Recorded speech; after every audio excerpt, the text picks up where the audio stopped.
Okay. I'm here with Contortion. They're a Southern California band. They are currently on tour. I'll have you guys introduce yourselves. Absolutely. What's up? I'm Stone. I'm the guitar player and singer. Gene, guitar player, not singer. What up, Jason? Drums? Scott, bass guitar. And then, so you guys were saying for your touring bands, you kind of rotate people in and out. Yeah. So this particular rendition of this lineup right now. Scotty's our newest addition to the team, but yeah, with this band, it's pretty interesting because we have so many people that are involved in the band, help the band, work with the band, and are kind of sort of in the band. And because we try to tour as often as possible, and we have a lot going on, we're all adults with adult things to do, lives and jobs, and some of us have kids, and some of us have, houses and mortgages we got to pay for. So it becomes really tricky to book out X amount of weeks, months, or whatever through the year of touring, and then everybody's able to sacrifice their time and whatever with their families and their work and stuff.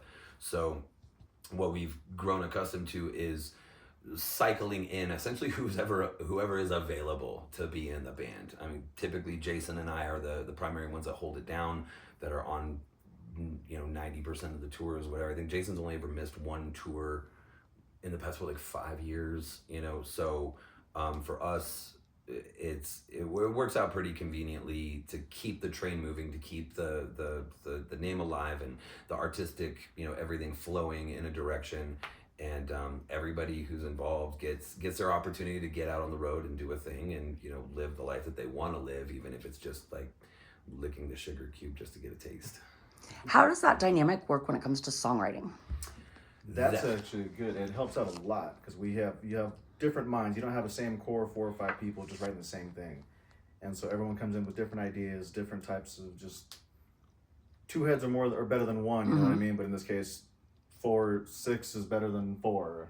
Yeah, precisely. I would also say that because it comes again back to like timing, right? And so if Gene's unavailable, then we'll bring Spencer in, and he and I will start working on a couple of songs, or maybe like 2 people aren't feeling inspired, don't really have anything to add to the mix, and so the other members will get together and work out the song that's currently in the process of being created. And so it's really good. It's kind of like a 3-card Monty thing, like whoever's up and running and ready to go in any capacity. It seems like a really good way to troubleshoot creative blocks as a group. There's definitely that, and it also, this band has always prided itself on being as diverse as humanly possible. Both of our albums that are out, we've done everything we can for each song to kind of have its own watermark, its own style, its own approach. Whether it's this song's like groove metal meets this thing, and this song's like metalcore, and then this song is like tech death with some other genty appeal. And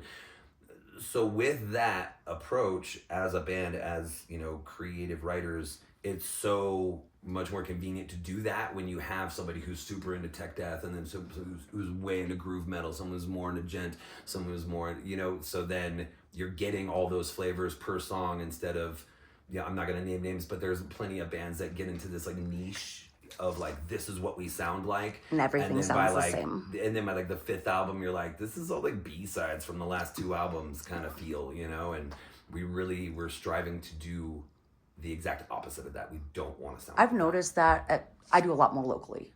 So I notice it a lot in our local scene, but I do notice it from, other touring artists, is a lot of bands, modern bands, I think part of their success is they've got kind of like an underlying sound, but then for every song, they add in different elements of different genres.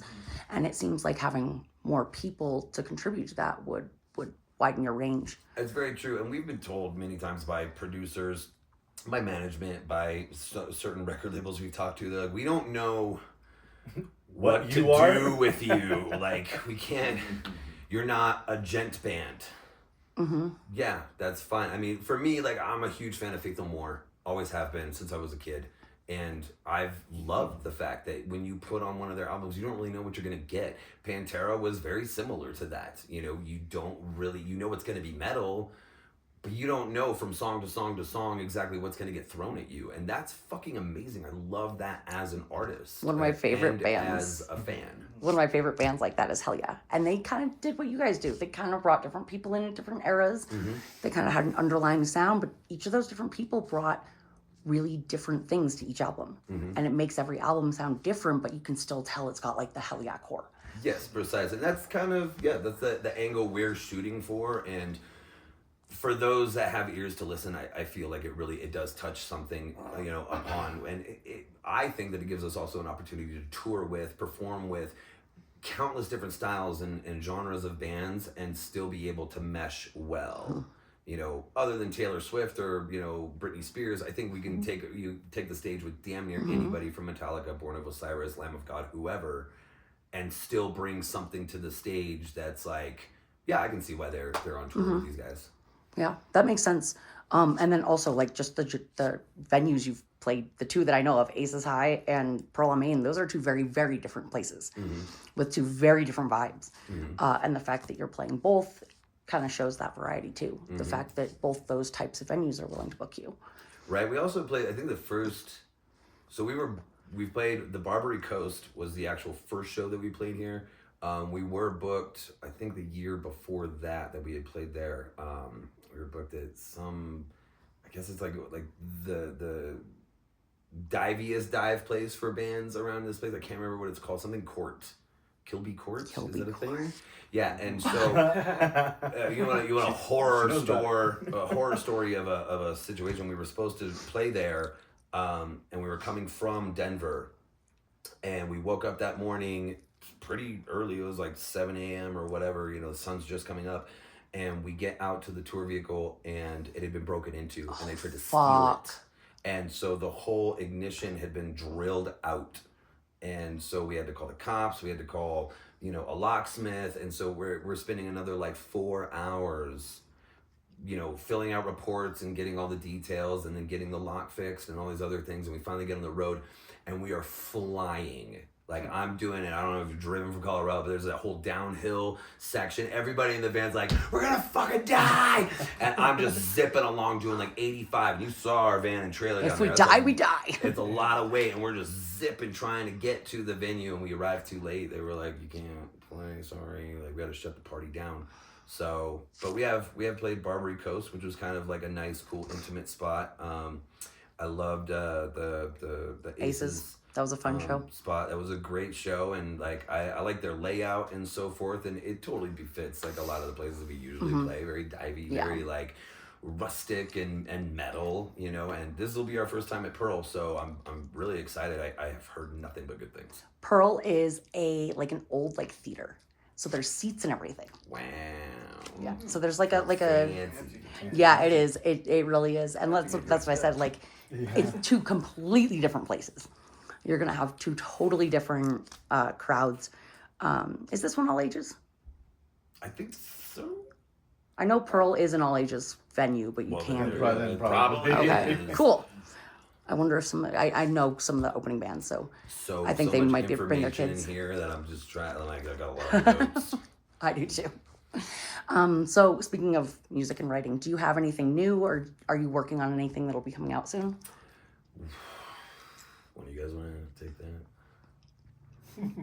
that? New song? Yeah, we have one.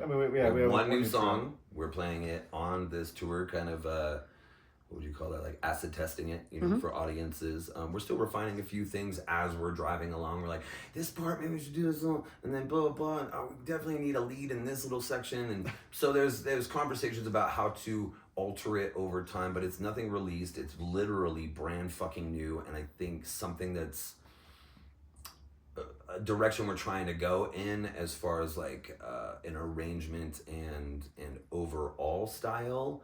One of the things we've discussed is instead of doing it to where each individual song necessarily has its own thing, on the last album on The Common Thread, there's a few songs on there that we all like think these are the best songs. And one of the things that these songs really have is diversity within the track. So even in the studio, our producers were like, how the fuck is this going to work? Like, oh my God, you guys are crazy. And it will start off with a proggy, like 13 count intro, and then go into death metal-y stuff, into groove metal, into more prog, into another like thrash thing, like, and then it cycles back through all of that shit. And that's kind of the approach I think we're really gunning for now, is blending all of the styles that we love and that we're interested in into some type of symbiotic format, song to song to song, and bring out essentially an entire new style. That sounds like a lot of fun. I like that. It's a lot of fucking work is what it is. I believe it. Writing this song was a pain in the ass. Well, and all those genres are complex, like like it takes intelligence to be able to write like that. Yeah. And time, that's the problem. And we're really aiming in our minds, kind of like circled on the calendar type of thing, is like by the summer of 2026, we really want to have a new album out. It's a lofty goal when you have one fucking song written and like two that are like, oh, we got some riffs. But I think we have it in us. It's really a matter of, you know, like we were talking about before, getting everybody in the same room, working out the details of like, okay, you got this riff, this blends well with this part, and then this, and then evolving everything into, you know, this is a song and now that's a song, and then this is a song and now that's a song. And we do have a blueprint of like a concept for the album, so it will be something of a concept album. It's not like necessarily King Diamond style where it's like, you know, grandma comes home and then the ghosts come out and then da-da-da. Like, it's not like that story necessarily in that exact streamline, but it does technically tell the story. Okay. The new song that you're talking about, how you're kind of, it seems like you're kind of almost writing it while you tour and perform it more. Yeah. And like you'll perform it, and then, you know, during your drive, we're gonna, you know, like, tweak yeah, it. some- So it's like you're almost writing it on the road. Working the material before we finalize. Like, Yeah. okay, we're gonna start putting this in pre-production. That's pretty cool. I don't know if I've ever heard of a band doing it like that. Like starting with like a bass and saying, okay, we're gonna go from here, and then building on it throughout a whole tour. I think that's a cool, like, I guess, progress for songwriting. Right. Well, like I said, acid testing, right? Like watching the audience as we play it, and it's like this part we're drawing them in, like that works really well. And then in this part, they're kind of like, what the fuck is going on? And we're like, okay, we need to add something to this to still keep them engaged, like instead of stand-up comic approach. Yeah, precisely. Working out material. That's a good way to put that. Yeah, it's because there is a part, like the chorus is in like a 6/4 timing, and it has these like droning, voices as like an ambiance. And it's really hard to like just nod your head to, right? You're like, wait, what is happening, right? It's like hypnotizing, and also, but you know, one of the discussions is like, okay, we really need a lead right here, a lead guitar part to help, you know, syncopate, so people can be like, oh, this is where the beat is, kind of thing, you know.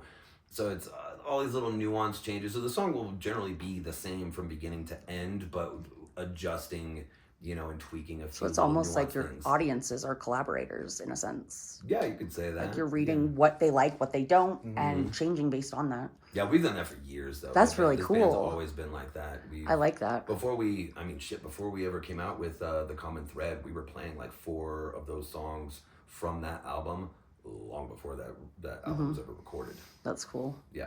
Yeah, you guys seem to have some really unique dynamics that aren't really, you know, mainstream common kind of things. You guys when did your current tour start? I know you're Was it on 29th? Last week? Last Last Thursday week. or something like Wednesday or Thursday. and this is what number show tonight? 5? Okay. Yeah. You guys can jump in at any point. About a weekend, yeah. Yeah. I'm not sure. It's on tour. You often forget what. Yeah, you know what? I don't even Yeah. know what day it is, and Yeah. I don't care, actually. You know, it's a good thing. That's so It's a very bassist good of thing. you. It's I have on stage before that have been like, thanks for coming out on a Sunday night. Everyone's like, dude, it's Thursday. Like, fuck. So yeah, we started it kind of in our own home area. So we did LA, we did San Diego, we did a couple of shows in NorCal. We were supposed to lock something down in Reno, but it never panned out.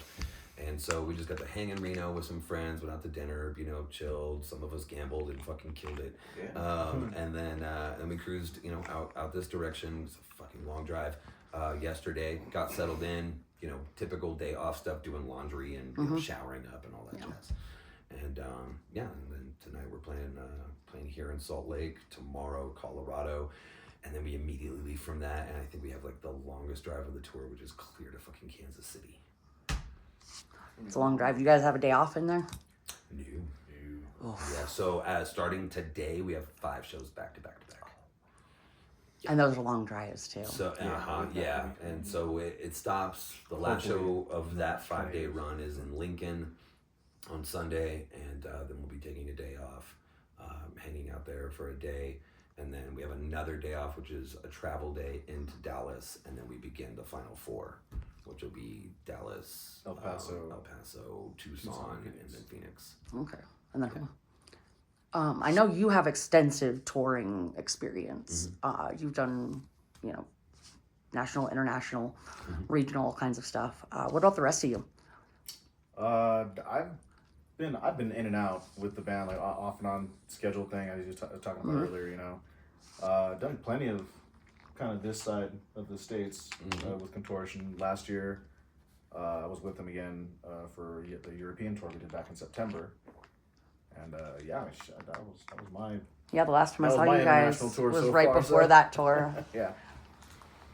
Yeah, that was rad. Yeah, I've been with them for a while, like you said, 5 years, something like that. Many international tours, plenty of the U.S. ones. Toured a couple times before that with other bands, so kind of got the idea. I love it, the whole traveling nomad vibe, you know. Get away from work. I mean, work is a pain in the ass all the time. It's a different kind of work, you know, but it is work, so yeah, it's fun. I dig it. I want to stop. Yeah, it's been a while for me. I've done like mini tours, like Vancouver to Mexico, kind of just this linear kind of West Coast thing with you know, old school bands. You know, COC. They're not old school. They're still relevant. But you know, and you know, Sabotage. You guys remember that? That's an old school band. Yeah, just some stuff, but it's been a while for me. So you know, being the new one in the band. So You excited? yeah, a lot. Good. When I'm not tired, I'm excited, and so yeah, it's great. What's been your favorite place to play on tour? Can be a venue, city, state, country, whatever. We'll go backwards. Good idea. You know what? I'm an LA guy. I love LA. We had a great show in LA, and you know, what can I say? Home has so many good feelings to it. So I'm just gonna stop right there, LA.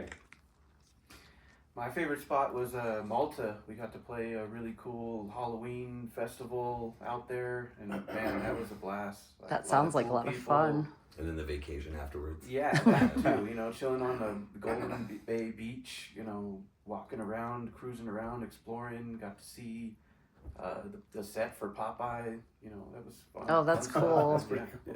Some great stuff. We shot some video for it too, so we just pulled our guitars out in some random, really popular spots and just kind of pantomimed and put it all together later on. Oh, that's awesome. I like that. Yeah, it was super fun. Oh man, for me, I'd have to say, just because I mean, it was an intimate yet large place, and it was a packed gig, but still felt like a party. Was Bosnia, Yes. Sarajevo, dude. Oh my gosh, It was it just insane. the vibe, the wildness of the show, and how it still felt like an intimate party, like kind of like you're watching like a music video of like your favorite band, and you see everyone just, I mean, having a crazy time. It looks like a party, is a party. It's that was it. It was Those old school. it was a real life. Right. What you would see. Those in a old music school video or behind the something. scenes Pantera videos. Right, exactly. Yeah. That style. That body was it? count video came to mind when you said that. Yeah, I mean, imagine a space kind of as big as what we're in right now, like this, and the dining room over there, and all that jazz. And then we're just shoved into a corner over here, tiniest little fucking stage. and it is you can't walk through the place. It is packed wall to wall. It was insane. It was a lot Everybody's of getting fun. down too. You know, Yeah. it's so awesome. Like, A lot of bands say Eastern Europe goes hard. They do. They go They hard. fucking do. they definitely smoke a lot in the buildings too. That's when you're on stage Dude, trying to rock Yeah. out. After that tour, I could not get the smoke smell out of my clothes or my cords, cables. Oh my still smelled God. For like 2 weeks, Everything man. was just reeking. All my gear. lot of smokers.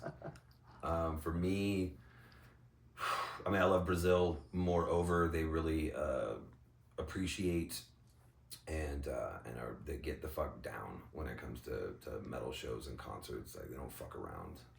As far as like the best shows I've ever played, that just blew my mind, and crowd size and the stage and the performance and the way that the venue treated us and so forth. I mean, Sarajevo's definitely in like the top 5. That producer and promoter really took care of us. And the venue was amazing. Crowd was awesome. I've done a show in Bogota in Colombia, and that was like 3,000 people, lost their fucking minds, and it was just, the city itself was super gorgeous, and the whole stay there was amazing. I also was fortunate enough years before that to perform, like, it was like a citywide festival in Hermosillo, Mexico. So I think that's probably the most people I've ever performed for, probably somewhere around like 10,000 people. So just to be on a stage like that and like, have that kind of like captured attention and people just going nuts, for a concert, that was probably one of the coolest experiences. But I mean, we've also performed like Knotfest and Mayhem, and so been on those big stages alongside some of our biggest heroes, and then getting to hang out with them afterwards. Everyone from Cannibal Corpse to All That Remains to Suicidal Tendencies, like those experiences were amazing as well. And to be able to say that we played the same festival as like Slayer and King Diamond is like, that's they're putting that on a resume, Yeah. They're No, like, you should. Why do you want to be hired at our company? Like, I opened for Slayer and King Diamond. Technically, I was on the second stage. But like, how is that applicable to fixing cars or whatever? Like, cause I'm cool as fuck. No. I'm gonna have bomb ass music all day. Yeah. Do you have any advice for newer bands who are getting ready to tour? Don't do it. I'm kidding. You guys want to take the reins on that while I think about like a really pointed idea? Like any good preparation tips or like I mean, mindset stick with shifts? it. It gets hard. You might get batted down at some point. If you believe in what you do, fucking keep at it. Like, the more you do it, the better you're gonna get. The longer you're with it. Yeah. Take advice as much as you can, even if it's negative. Yeah, I'm a sports guy, so it's all about team. Have that team mentality, and always think about your team. Don't you're always doing your own thing, but you're like, okay, what am I doing to affect the other guys? What can I do for the other guys to make their lives easier, and vice versa? Yeah. So that's kind of my approach. Self-awareness and awareness of the people you're with. Checklist. Do yourself a favor. Well, there's the And ADHD one. A checklist. Right. I This had is coming from the guy who's This literally is a lost little like 5 bit things of on a tour already. little bit of a Yeah. sore spot. a little bit. Okay, I little had to bit. have my wallet shipped out here towards me. So, Yeah, I mean, we've lost so many things on the road so many times. Luckily, we get them sent to us often. Idiot Sometimes. checks, idiot checks, idiot checks. right? Always do idiot Always checks. do those. Double, triple check before we leave. Oh, yeah, God. it's a big. I would say the thing about preparation, man, is you can come at it from all the angles. You can have all the tools to fix the vehicle. You can have to fix a flat. You can have extra clothes. You can have more deodorant. You can have like 2 toothbrushes, whatever, extra strings and equipment and stuff and things. The reality of touring is this. It is a battle. I wouldn't dare call it a struggle, because it's not always a struggle, but it is a battle. And as a touring artist, you have to learn how to just let that the problems and the whatever the struggle for that day is, you have to let that shit go like immediately. Like just focus on solving the problem. Once the problem is solved, you have to let it into the wind, because literally every day there will be a problem. You know, just like a few days ago, we were in the bay, the sliding door wouldn't shut on the goddamn van. The little latches had gotten fucked up. I'm like, oh my god, it's always something. And so we had to fix that. You know, we had bass amp issues for a couple of days. We've had, you know, guitar strings break. My guitar stopped working like right when we went to trade guitars. Like, something's gonna happen, man. It's gonna happen. Whatever it is, whether it's your vehicle, your equipment, your clothing, lose your fucking wallet, whatever it is. And you just have to learn to roll with the punches, figure out how to solve the problem, and just chill into it. Because if you fucking don't, you're gonna have a horrible time. You're gonna have a bad time. You gotta, if you don't pizza when you're supposed to French fry, you don't French fry when you're supposed to pizza, you're gonna have a bad time. So like flexibility and an open mind to Adapting. Adaptability. That's the exact thing. And Don't look for the explanation, because sometimes there is none, or you're not going to find out until way, way later. but not what just happened. like logistic flexibility and adaptability, but like emotional, mental, physical, all of that. Precisely. Yeah, yeah. Internal flexibility, because That will you encumber will, the shit out of you. Yeah. you'll light yourself on fire by day 4, dude. Like, Yeah. it's like, fuck this. Because there's always gonna be something, whatever it is, man. You know, and that's just the way it is, and that's okay. It's gonna fucking happen. And the more you understand that, and the more you're cool with that, and the more you're willing to just focus on solving the problem, and then just letting it go after that, is the better off you're gonna be. It makes it easier. It's not going to be easy. It's just less hard than it should be. It's a very Buddhist approach Yeah. to like that thought process, but that is That's kind of how I approach number life. one advice I would give. That's why I've taught my 15-year-old is very much like that too. Like he kind of just goes with the flow, you know, pivots when he needs to, and it's no big deal, because it's like there's not really, you can't really control it. Yeah, So like go with it rather than fight it, kind of thing. precisely. Speaking of bullshit on tour, weirdest, craziest, most insane tour mishaps. I'm trying not to put people on blast, so I'm thinking of like. That one time our guitarist forgot his wallet at home. Yeah, well, there's that. Yeah. No, I mean even Well, like past tours, like there are. somebody showed up to, you know, the airport without a passport. You know. That fucking happened. Was that Standing you? there standing there at the thing, the check, like putting our luggage in and checking in and blah blah blah, and I hear over my shoulder, "Do you need a passport to go to England?" Oh my god. Dude, that whole slow, you know, Stewie kind of turn, like, what the fuck did you just say right now? I didn't bring my passport. I don't have time for this problem right now. I'm just gonna keep doing what I'm doing. You're gonna have to go figure out that problem on your own. So that's what I'm talking about. Like, just flow through the thing, handle what I gotta handle, turn around, and be like, you're gonna have to go get your passport. You're gonna have to talk to these people about getting you a flight for tomorrow and figure out the fuck Meet out. us. And you're gonna have to meet us in Bristol. I don't know how you're gonna do that. That's on you. Yeah. It worked out. It worked out. He totally met us. So we arrived in Bristol after taking a little detour to go see the Stonehenge, and then showed up, and he's there drinking a beer, like, "Hey, I made it, guys!" We're like, "Thank God." Nice. Shit, man. I mean, oh my God. Okay, my most probably memorable one is 3 tours, pretty much like back to back to back. Our alternator kept going out, and we were buying. So the first time was in Delaware, right? Yes. Yeah, so that, and it was like, we were calling my mechanic. I'm like, why is my voltage meter doing this? He's like, your alternator's gonna die. You need to change it right now, or you're gonna fry your battery and a bunch of other things. And so I was like, okay. We found a spot. We go to change it, and then as we're doing it, a monsoon shows up.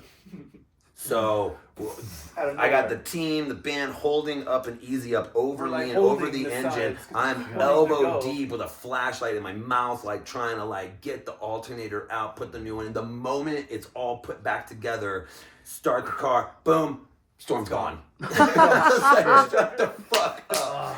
And so then the next tour, we're doing like kind of like similar to this one, like a western half run. and we're in Arizona, so talk about a 180 in weather. It's like 100 degrees out, alternator, and we keep buying like rebuilt alternators. So there's a roll of the dice there. Yeah, we're in Arizona. Alternator goes out again, so now it's 100 degrees out. Now we have the awning up, not for rain, but so I don't fucking die of heat stroke. Again, swapping the alternator out. This time I know how to do it. It's a little bit more swift. Okay. Then the next tour, we're going up into NorCal. And we're on like the 5 freeway in the middle of fucking nowhere, and the battery and the alternator both die. And I'm like, are you fucking kidding me? And so we get down, I call it Uber. They just pick us up on the side of the freeway, drive back down the hill, get a new battery, get a new alternator, drive back up, drops me off next to the van, and boom, boom, boom, boom, boom, boom, boom, and we're off. So that is, for me, that's probably like the most heinous the shit. But the alternator since then, haven't had a problem, works like a dream. Fucking finally found one. That's well done. It's not a real tour unless at least one band has vehicle issues. Yeah. Oh my Yes. god, so many. Athens, Oh Jesus, yes. the police station. At Oh Athens. fucking Oh, wow. don't! Dude, I don't want to oh go my through that God. whole story, but I can do some highlights. The highlights would be good. Wow. The chinchilla on the chain and Yeah. So. stab wound guy and. Oh god damn it, man. So Okay. here's the most fucked up story you're ever gonna hear. Don't get in trouble or need to ever deal with the police in Athens. I'm just gonna say that right now. The birthplace of democracy and all this stuff. They just don't have the judicial system thing down very well. Our van gets broken into while we're out, cruising the city and looking at ruins and all that shit, right? Show up. These guys have already called the cops. Cops show up. They say, no, we don't help you. You need the tourist police. Well, the tourist police pretty much tell us, like, well, we're closing in hours, so fuck you.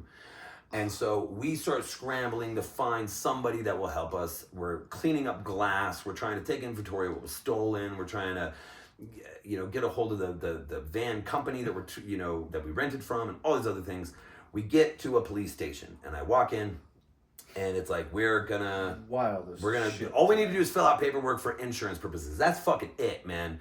I'm not like, let's go catch this guy right now. Like, I just want the paperwork so I can give it to the rental people. That's it. And keep in mind, we have like a 12-hour drive back up to Serbia. Yeah, we have to leave in like 2 hours With no wind. to get through to get through Macedonia and then get to Serbia to play a show the next day. I'm in there and there's a guy with a fucking chinchilla pet like on his shoulder and he's like reporting these 2 girls who maybe tried to rob him. I don't know. The cops are total dicks to them. Super nice to us. Super nice to chinchilla guy. There's no smoking signs all over the place, but the cops are smoking. There's a cell in the corner with people locked in there for who the fuck knows what, and the cops are giving them cigarettes. And I'm like, I don't understand what's happening right now. And then I'm told that, like, okay, once we're done with this whole scenario, you guys will be next. I'm like, okay, cool. They're like, it'll probably be about an hour. I'm like, that's great. Then walks in what is for sure a prostitution bus because there's this girl who's like maybe 20, very well done up, and some dude who like obviously something was going on there. And he gets fucked with because after they uncuff him, he pulls out his cell phone, starts doing some shit. They're like, doink, we're going to fucking check what you're doing. And the fucking chinchilla, robbery situation, that starts to move out. In walks in a cop holding a knife, not in a bag, not in any kind of thing, just holding a knife covered in blood and just sets it on the table. Oh god. I'm like, what the fuck is that? And then all of a sudden another cop with another knife, also covered in blood, not in a bag, not nothing. They're not wearing gloves, nothing. And just throws it onto the table. I'm like, this is fucking wild. I'm waiting for someone just like bleeding to death to get dragged into the room and just left on the floor. That's not what happens. Instead, 2 guys get brought in handcuffs. And I'm like, oh, them's the stabbers. Stabby is probably on his way to the fucking hospital. Why are there bloody knives on the table right now, though, is my question.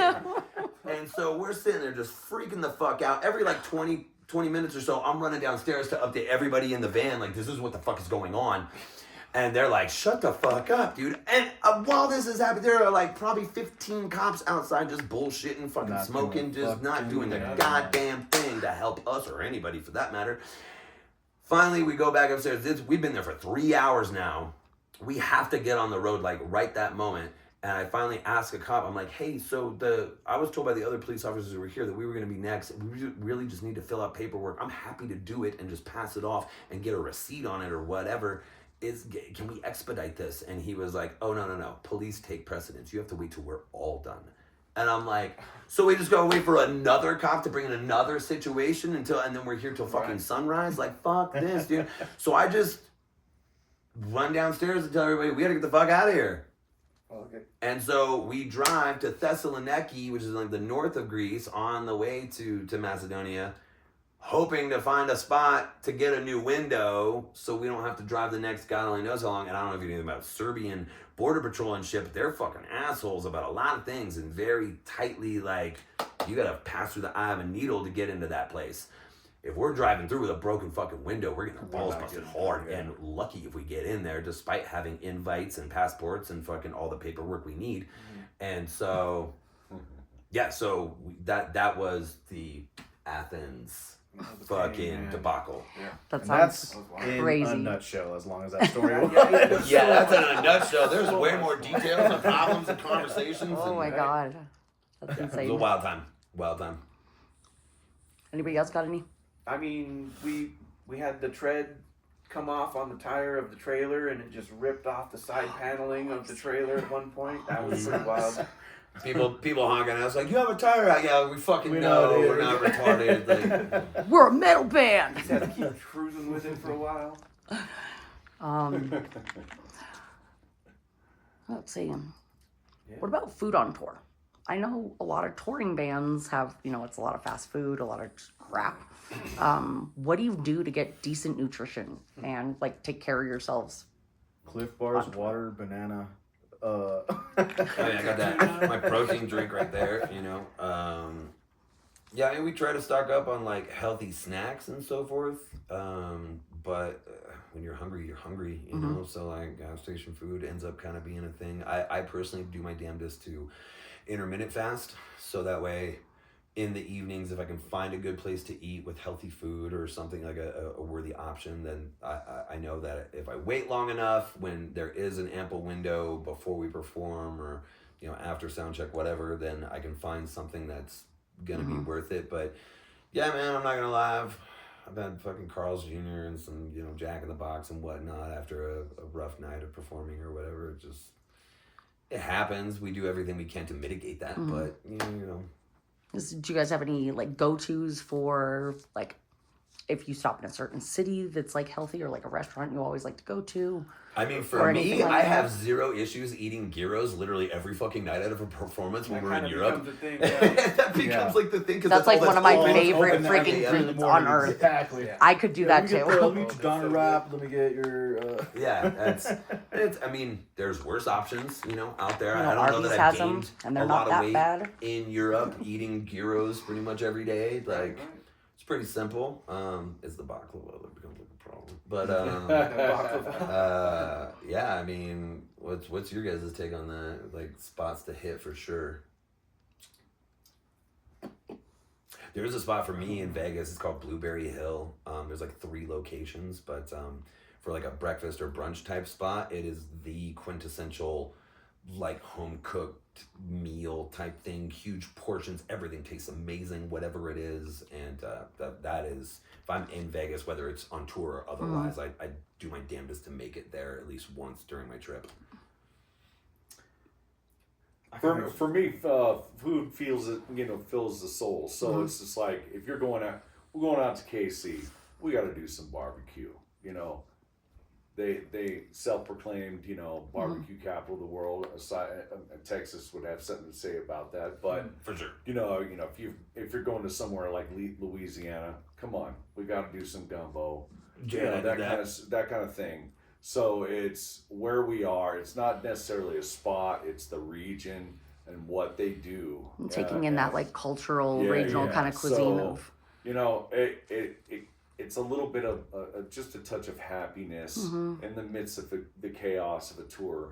So yeah, very true. Yeah. I mean, Italy, right? We stopped off for some pizza, wine. France, same thing. First thing we did was, the next morning waking up in Paris, go straight to the Eiffel Tower, and then go get some wine and Yeah, you know, things like that. You know, you really try to make it like a culture. Fish and chips when you're in fucking England. You know, oh, we tried haggis before when we were in fucking in Scotland. Yeah, that shit was dank. So yeah, I mean, it's Scotty's got a point. Like, trying to aim for like a cultural thing specific to that area is probably more apex than like a specific restaurant necessarily. One thing that I've noticed, because I've traveled a lot too, going to those types of places, you're going to find people who still have passion for their jobs, who are doing this because they love to make food and they like to see people's reactions to, you know, being fed well. Yeah, especially when you're not from there. Yeah, Right. Like, they push the haggis on us pretty hard. Yeah, And we're like, well, all and right. it's a big, right. And it's a big thing too, because like we'll come out with, oh, Americans, you got to try this. It's like you a gotta family try this. reunion Yeah, kind of thing, right. or, you know, it's I think, a way to bond with local people too. yeah. Yeah, absolutely. And you know, Absolutely. 'Cause showing they- interest in their lifestyle. and not just food, but drinks too. I mean, what was it? And what the fuck was that shit called? Oh, in Hungary? Palinka? Palinka. Oh my god. Wow. That's not the first time I drank that stuff. It Peach is- flavored kerosene, bro. Yeah, that was like. and they're just Oh, like, I'm sorry. It's, the best. It's apricot, not peach. Like, Yeah. oh, sorry. It is poison in a bottle, but it's cultural, and they're like, you guys are okay. Yeah, what was- like, Yeah, Yeah, just right. the willingness to try the local stuff. yeah, absolutely. Yeah, what was the other one that it really wasn't bad? It was in Paris. Started with a P. They add this stuff to your beer.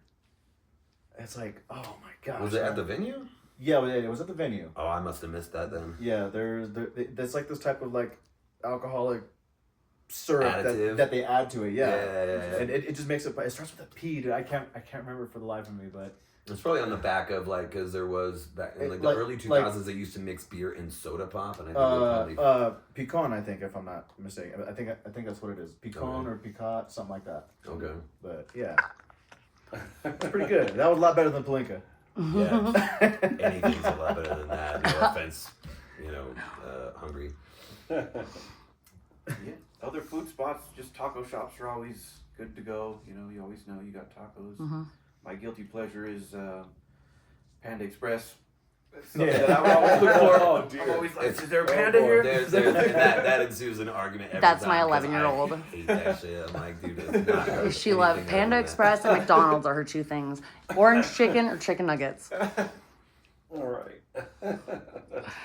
So I'm gonna wrap everything up. But my favorite question to end on is, if you had to replace each of your band members with a legendary rock star for one show, who would you replace each member with, and what venue would they play?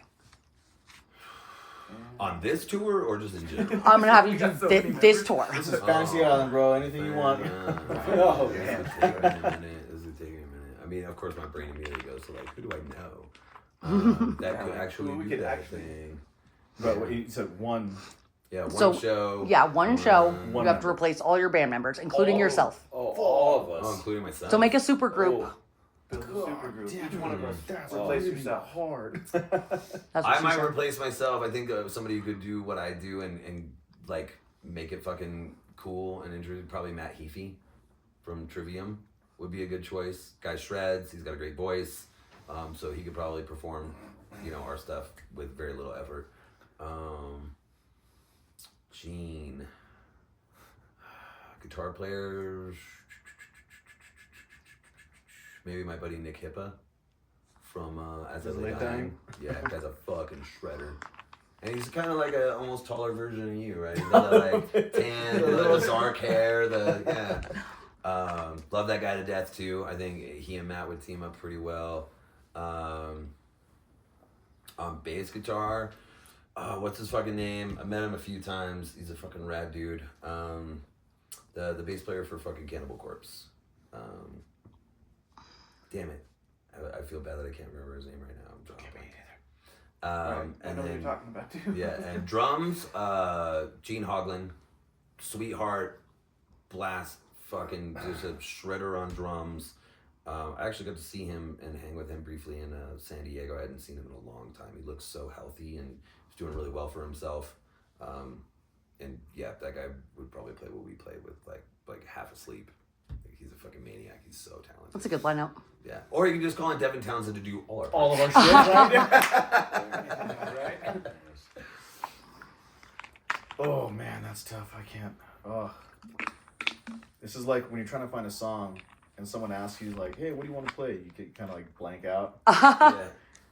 Man, I don't know. I just picked some old favorites I can think of. If I had to replace the bass, Evan Brewer. Drums only because. Oh fuck! I had it. Naveen Copperwise. You're gonna have to give us band names, man. Oh, Naveen. I think he's in Entheos now. Oh yeah. Yeah. Myself. Ryan Knight. I wish I could tread like him. Black Dollar Murder. Formerly, I don't know. I'm just Black Dollar Murder.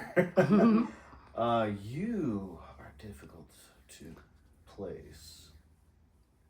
Singer guitarist, man. I mean, there's That's a plethora very. That's of a them. very don't know nice his thing for you fucking to say. name for the- Very for the- difficult to replace. My fiance doesn't kick my ass, but the singer guitar player for Ex Mortis. Oh yeah. Oh yeah, he's a fucking rad Yeah, dude that too. Yeah. My cousin's in that band. Yeah. I can't remember his Are you name. thinking Ex either. Mortis or are you thinking? He's in both bands. Oh, is he really? Yeah. Okay. Yeah, he's in Ex Mortis and in Warbringer. Warbringer. Yeah. He's in both. Yeah. I can't remember his name either. Yeah. I'm drawing a blank. I'm drawing Alex, a blank. Mario, somewhere I don't Fuck, know. it might be Mario. Or something like that. Mark. Mario. But Dang. that guy, Yeah. Good choice. He has shreds. Yeah, that's a good lineup too. and he has hair. For me, there I have no context whatsoever. I'm just gonna go like Danny Carey on drums. Yeah. The bass player for Mudvayne, because I have no idea what the fuck that guy is doing, and he's insane. Oh, I have what's his name? I'm no blanking on it. I idea. know his name. Like the sounds that are coming out of his instrument and his hand, nothing matches. He's mysterious and he's a magician. I mean, I don't know what's going on with that guy. And Chris Cornell, come on, I want him back. I want him back. I mean, he's not necessarily going to be able to do contortion stuff, And then I still love Zach Wilde. Sorry guys, I'm a traditionalist. That's a good lineup. I'm just still a simple. I'm not thinking very much right here in this answer, obviously, but you know what? Just put some strange people together and see what happens. Not to necessarily do what we do, but That would be fun. there you go. That'd be cool. Yeah. I don't really know. If I had to replace myself, I would probably do Thomas Hawk of Meshuggah. I don't know if that's his name, how you say it, but. And then I don't know if I had to replace anybody else here, I'd probably put myself there. That's what I really like. Yeah, I really would like. He's the he's the I would the, just- the he wants to humblest play one guitar out of the again. band. I want to scream. What about a venue? Oh, on this tour, I mean, we're filming in Colorado, so it would be kind of interesting to like Red Rocks. film it as like that's our band, and everyone's like, Red Rocks. Oh. Matt Most Heafy common and answer. this guy, and this guy are all of this band. Like, Yeah. I just posted like the fuck is Contortion. I've never asked a band that question and not had somebody say Red Rocks. Red Rocks, always fucking Red Rocks, man. I wouldn't have thought of that, but Oh no, I thought it was like I'm we're glad not you playing know Red what Rocks, but like the tour we're doing. So I mean, Come on. Devore. For me, I mean, you go back to that hometown Ooh. fucking thing. I mean, we played Devore, but we've never been on the main stage of Devore, so Minus the heat and the dust. that's the most fucking Oof. outdoor places. Like, I think one of those on a boat shows would be rad. Shit. oh shit, Oh, maybe when maybe we go on cruises, dude. Yeah, that'd be maybe fun. go old His school lineup with would it. be ideal for that. Yeah, right. Go old school with it with the Pink Floyd Live in Pompeii shit. Have it playing in the dude. Pompeii ruins. Right. Oh, that'd be That's Yeah, it doesn't have to be the U.S. So No, it I mean, we're doesn't. going like dream team shit, Yeah. whatever. The like, space, the first let's- band in space. I know. Fuck, on a moon of Jupiter with Jupiter like rising in the background. Like fuck it, dude. Go This all out. explains so much about your writing process. Like I see it right here. Pretty Those much, are the yeah. most bizarre answers I've ever gotten. I mean, if And they just fed off each other. Makes sense. If I knew Like musicians from other worlds, I'd invite them into the band. Fuck it. I like that. You're like, on this fucking lead guitar, we have the Predator. On fucking vocals, you have Xenomorph. It's like fucking. We are having a lot of discussions about aliens on this tour, so You play in Roswell? No, You we did actually pass Area 51. we haven't done New Mexico. I at love all. We're aliens, trying to. Bigfoot. My ex-husband went to paranormal military school in Roswell. Okay. Stuff. Oh, okay. It's an interesting area. Very interesting. Yeah. All right. Love it. Oh, it's a fun spot. Heck yeah. Thank you guys. Thank Good you luck for on having your us. tour. I'll post your socials and everything with this. People can follow you. Is there anything else you want to say? Yeah, I mean, follow us on Spotify, on Instagram, all that jazz. It helps us greatly. If you really like what we do, please share it with your friends, man. That's how every band, whether it was Pantera, Metallica, whomever, it all started like this, small time. And people are like, check out this band, check out this band, check out this band. We can fork out all the money we want to advertise on Instagram and all that jazz. But realistically, when one of your friends is like, dude, you got to hear this fucking band, you have way more attention into that moment, and because you're getting that suggestion from somebody that whose opinion you respect. And so that's the one thing we ask more than anything. If you really love what we do and you would like to see us in your city more often and on bigger stages and doing more and producing more music, that's the best way to help us, is share it with people on an intimate level. As well as purchase our merch helps us move to the next spot. That part's kind of big. Yeah, we have a bunch of shit on indie merch too, so right alongside, Rings of Saturn and Black Dahlia Murder and all that stuff. So if you go to indie merch, we have stuff that you can buy here in the US. It'll be mailed right to your fucking house. You don't have to contact us necessarily. Cool. Metalheads are people too. Yeah. I like it. It's a good note to end on. Thank you guys. Thank you.